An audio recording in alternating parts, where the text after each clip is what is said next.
Hello everyone guys, আসসালামু আলাইকুম। আমি আছি আপনাদের সাথে আজকে রিহান 07। আজকে চলে যাচ্ছি আমার সাইকেলটা ওয়াশ করার জন্য।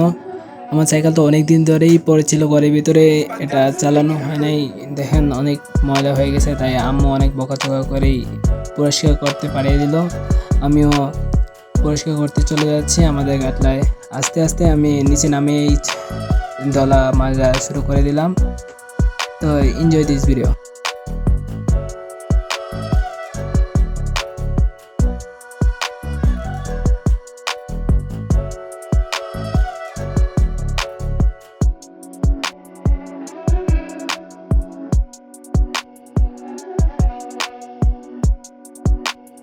ভিডিওটি ভালো লাগলে চ্যানেলটি সাবস্ক্রাইব করে আমার পাশেই থাকবেন।